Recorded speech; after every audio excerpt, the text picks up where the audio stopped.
"You'll never measure up to my ex," she smirked. I calmly replied, "Then call him." And I walked out for good.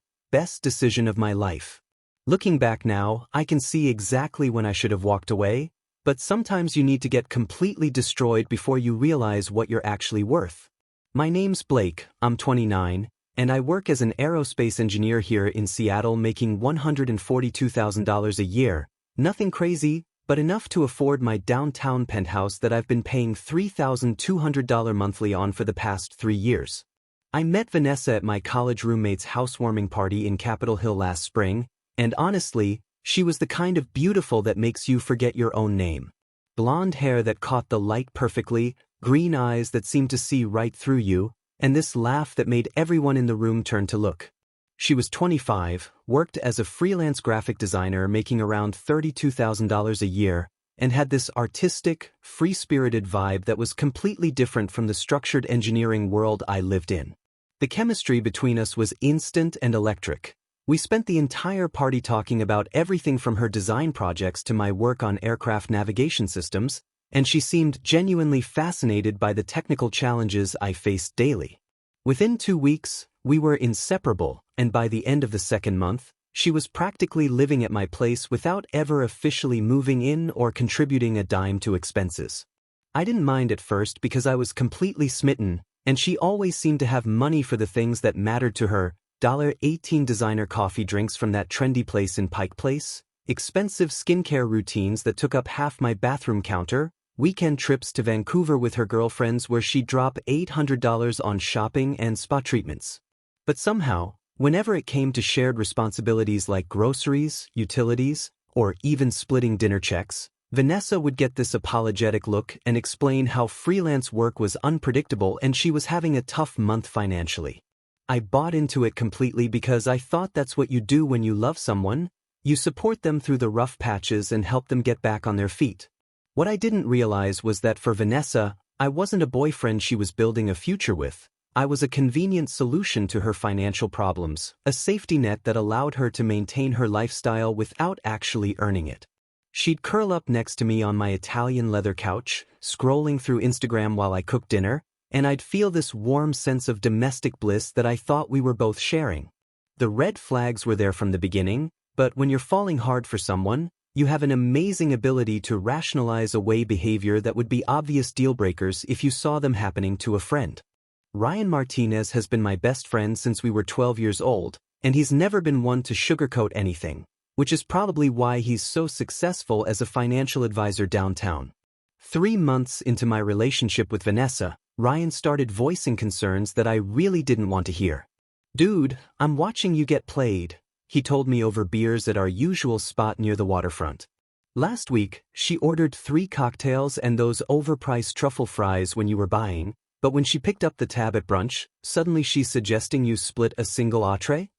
I brushed it off, telling him he was being paranoid and that couples naturally fall into different financial rhythms, but Ryan wasn't finished. He'd started keeping mental notes like the analyst he was trained to be, and the patterns he pointed out were impossible to ignore once he laid them out. Vanessa's car had been making concerning noises for over a month, the kind that clearly indicated transmission problems that would cost around $1,800 to fix properly. Instead of addressing it, she'd purchased a $900 Marc Jacobs handbag that same week, posting Instagram stories about treating yourself and investing in quality pieces. When I gently suggested she might want to prioritize the car repair, she got defensive and claimed I was trying to control her spending decisions. "It's my money, Blake," she'd said with this edge in her voice I'd never heard before. "I work hard for it, and I deserve nice things." The irony wasn't lost on me, considering she'd borrowed $300 just days earlier for what she called unexpected medical expenses that somehow never got explained or repaid. Ryan documented these patterns with the precision of someone who helps clients avoid financial disasters for a living. "She orders premium everything when you're paying, top-shelf liquor, appetizers, dessert, the works," he observed. "But watch what happens when she thinks she might have to cover it. Suddenly she's not hungry, or she's watching her figure, or she's had a big lunch." I wanted to defend her, to explain that she was just going through a rough patch with her freelance work, But even I was starting to notice the discrepancies. Vanessa always seemed to have cash for her personal luxuries, expensive face masks, designer coffee, weekend trips with girlfriends where she'd come back with shopping bags from Nordstrom, but claimed poverty whenever shared expenses came up. The most frustrating part was how she'd borrowed money for emergencies that never seemed to get repaid, and when I'd gently bring up the outstanding amounts, she'd act hurt and accuse me of keeping score in our relationship. "I thought we were partners," she'd say with tears in her eyes. "Partners don't nickel and dime each other." But partnerships, as Ryan kept pointing out, involve reciprocity and mutual respect, not one person consistently taking while the other gives. I was starting to realize that my idea of being supportive and her idea of being supported were fundamentally different things, but I was still too invested in the relationship to admit that Ryan might be right about everything. The night that changed everything started out perfectly, which somehow made what happened next feel even more devastating. It was a Friday evening in late October, and I'd spent the afternoon preparing Vanessa's favorite dinner, pan-seared salmon with that lemon herb butter she always raved about, paired with a bottle of Pinot Grigio I'd been saving for a special occasion. My penthouse was warm and inviting, candles flickering on the dining table, the Seattle skyline twinkling through the floor-to-ceiling windows that had sold me on the place 3 years earlier. Vanessa seemed genuinely happy and relaxed, laughing at my stories about the new navigation system we were testing at work, actually asking follow-up questions about the technical challenges we were facing. After dinner, we moved to the couch, and one thing led to another in the way it does when you're comfortable with someone you think you love. What followed seemed satisfying for both of us. At least, that's what I believed based on every signal I knew how to read. She'd been responsive, engaged, even initiated some of what happened, and afterward, we lay there in that peaceful, intimate silence that feels like you're sharing the same heartbeat. But then something shifted, and I felt her body tense against mine. She pulled away slightly and let out this heavy sigh that seemed to carry more weight than just physical exhaustion. "What's wrong?" I asked, genuinely concerned that maybe I'd missed something or that she was uncomfortable in some way I hadn't noticed. She was quiet for a long moment, staring at the ceiling with an expression I couldn't read, and when she finally spoke, her words hit me like a physical blow. "You'll never measure up to my ex Logan," she said with this matter-of-fact tone that somehow made it worse than if she'd been angry or emotional. "He actually knew what he was doing, you're sweet, Blake, but he had real experience." The words hung in the air like smoke, and for a moment, I thought I'd misunderstood or that this was some kind of joke that would make sense in a few seconds. But the look on her face was serious, almost clinical, like she was delivering a performance review rather than destroying someone she claimed to care about. I didn't explode or yell or demand an explanation. Instead, I felt this strange calm settle over me, the kind that comes when something breaks so completely that you can actually hear it shatter. Without saying a word, I got up and started getting dressed, moving with deliberate precision while she watched me with what looked like curiosity rather than regret. "Blake, where are you going?" she asked, sitting up and pulling the sheet around herself. "I'm leaving," I said, grabbing a duffel bag from my closet and throwing in enough clothes for a few days. "I'm going to stay at Ryan's place." She scrambled to follow me, suddenly animated in a way she hadn't been moments before. "Oh, come on, Blake, don't be so sensitive," she said with this dismissive laugh that felt like another slap. "I was just being honest. Isn't honesty supposed to be important in relationships?" I stopped packing and looked at her directly, seeing her clearly for maybe the first time since we'd met. "You're right," I said. "Honesty is important. So let me be honest with you. Logan is your ex for a reason, and after tonight, so am I." The shock on her face was genuine, like she'd expected me to apologize for not measuring up to her standards rather than walking away from someone who clearly didn't value what I had to offer. I spent the weekend at Ryan's place, sleeping on his couch and trying to process what had happened, but by Monday evening, I knew I needed to go back and handle this situation like an adult. When I walked into my penthouse, I was greeted by the smell of expensive sushi and the sight of Vanessa sitting at my dining table with takeout containers spread across the surface, $80 worth of premium rolls and sashimi that she'd ordered using my saved payment information on the delivery app. She'd also opened a bottle of wine from my collection, lit candles, and was wearing one of my dress shirts like this was some kind of romantic reconciliation scene instead of the end of our relationship. "Welcome home, baby," she said with a smile that didn't reach her eyes. I thought we should have a mature discussion about what happened Friday night. The audacity of it struck me immediately. She'd used my money to buy dinner while I was gone, made herself comfortable in my space, and was now positioning herself as the reasonable party who wanted to work things out. "Vanessa, you need to leave," I said, setting down my work bag and crossing my arms. "This conversation is over." Her expression shifted from fake sweetness to genuine surprise, then to something that looked almost offended. "Blake, I'm not going anywhere," she said, standing up and smoothing down the shirt she was wearing. "I've invested too much time in this relationship to walk away over one small comment. You're being completely unreasonable." One small comment. That's how she characterized completely destroying my confidence and comparing me unfavorably to her ex during what should have been an intimate moment between us. "I think 3 months of free housing, food, and entertainment is probably enough return on your investment," I replied. "You can pack your things and leave, or I can pack them for you." That's when her mask finally slipped completely, and I saw who she really was underneath the beautiful exterior and charming facade. "Fine, you want honesty?" she snapped, her voice rising to a pitch I'd never heard before. "I've been tolerating your boring engineering stories for months. Do you think I actually care about aircraft navigation systems or stress calculations? I've been faking interest in your stupid mountain climbing hobby and pretending your friends aren't complete losers." She was pacing now, gesticulating wildly as months of suppressed resentment poured out. "The only reason I've been staying here is because you provide financial security and this place is nice enough to post about on Instagram. You think I actually enjoyed those quiet nights watching documentaries about space exploration? I was dying of boredom, but the lifestyle was worth it." The truth kept coming, each revelation more brutal than the last. "I never deleted my dating apps, Blake. I've been keeping my options open this entire time because I knew this wasn't permanent. You were just a placeholder while I figured out what I actually wanted." She looked around my penthouse with obvious appreciation, taking in the high-end furniture, the city views, the expensive artwork I'd collected over the years. Logan would never live somewhere this nice, but at least he knew how to make a woman feel alive instead of putting her to sleep with spreadsheets and safety protocols. I listened to all of it with a strange sense of relief, because her honesty was finally revealing what Ryan had been trying to tell me for months. "Thank you," I said when she finished her rant, "for finally showing me who you really are."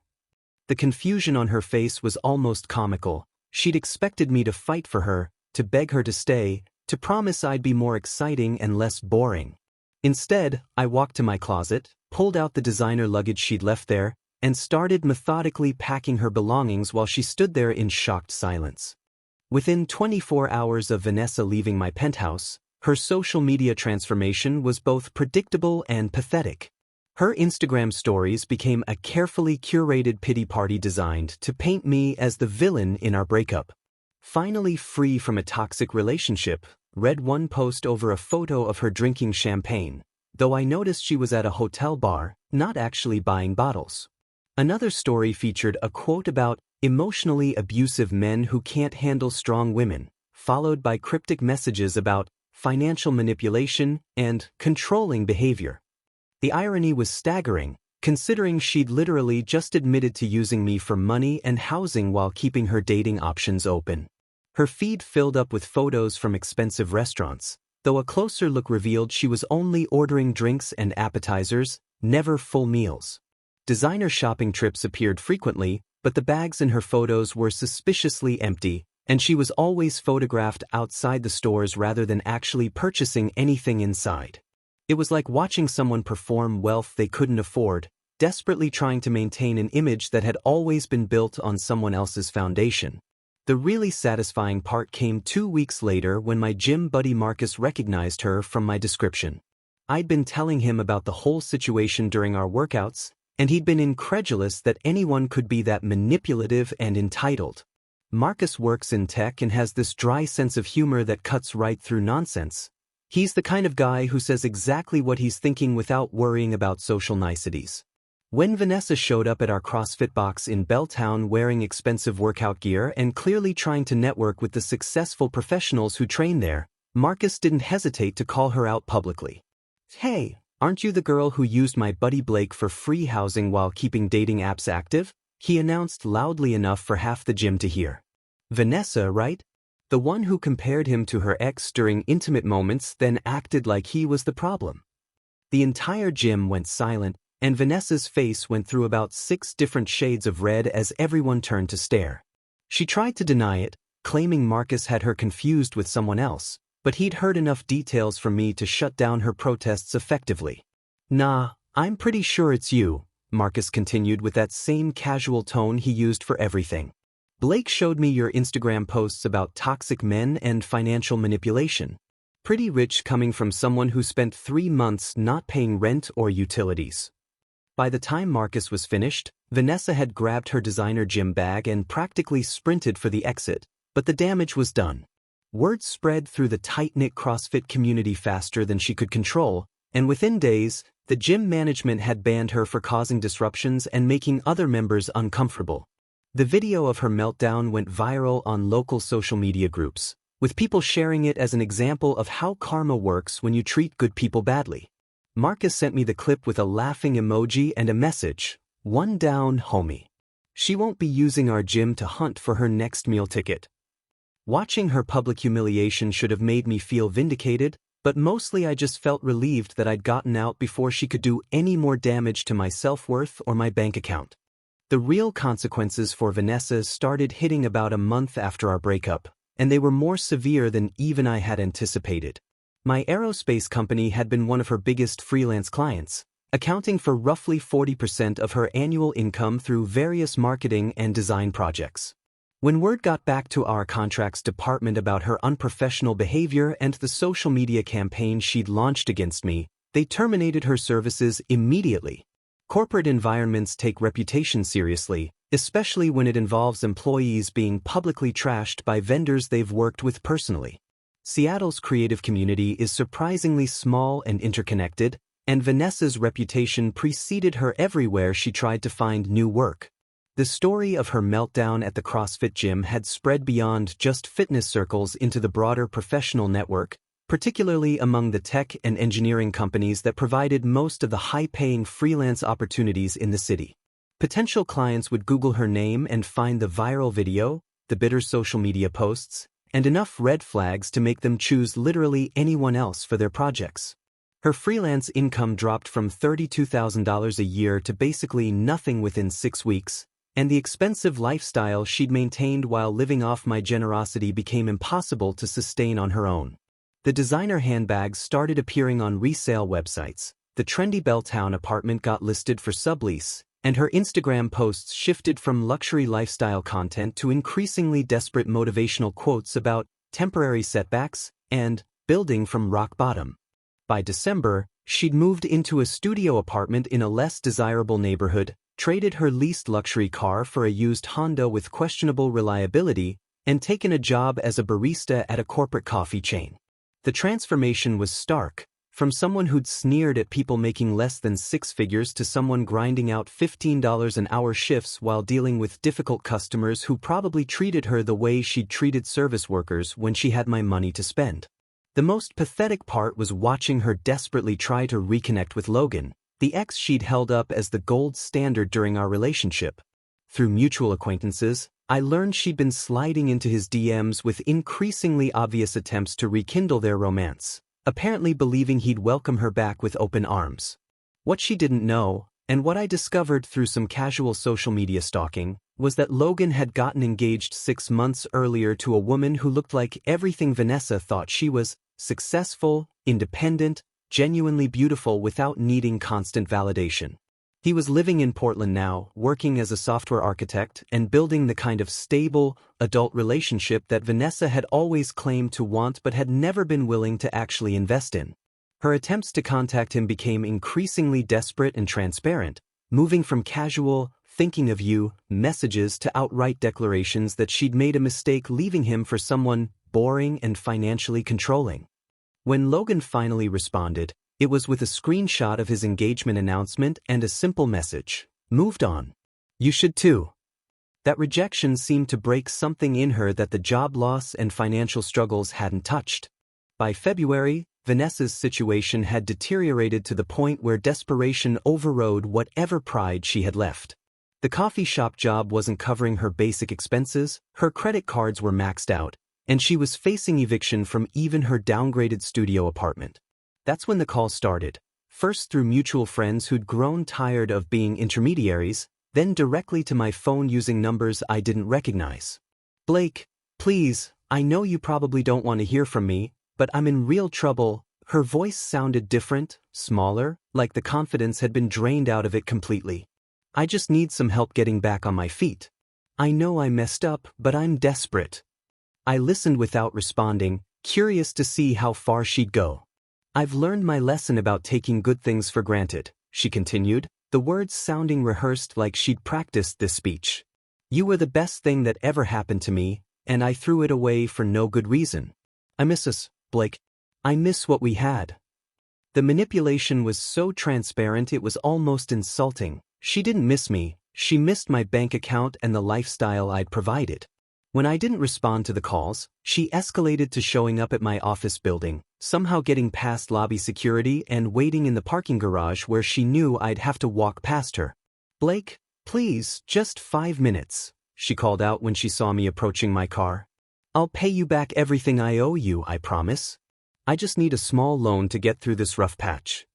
The irony of her offering to pay back money she'd never acknowledged borrowing was almost funny, but there was something genuinely pathetic about seeing someone who'd once acted so entitled reduced to begging in a parking garage. I kept walking, got in my car, and drove away while she stood there calling my name.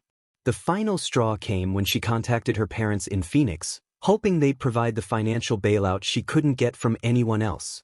Unfortunately for her, I'd met her parents during a video call early in our relationship, and they'd seemed like decent, hard-working people who'd raised their daughter with better values than she'd chosen to live by. When they learned the truth about how she'd treated me, the freeloading, the manipulation, the cruel comparisons to her ex, they were appalled and refused to enable her behavior any further. You made your bed, Vanessa. Her father apparently told her during a conversation she'd mistakenly thought would result in rescue. We didn't raise you to use people like that. That phone call where she admitted everything was the final piece of evidence I needed. I'd started recording our conversations after the third desperate attempt to contact me, not for legal reasons but because I knew her remaining supporters would eventually need proof of who she really was. When I shared clips of her admitting to the manipulation, the financial exploitation, and her complete lack of genuine feelings for me, it effectively ended any sympathy she might have had from mutual friends who'd been on the fence about our breakup.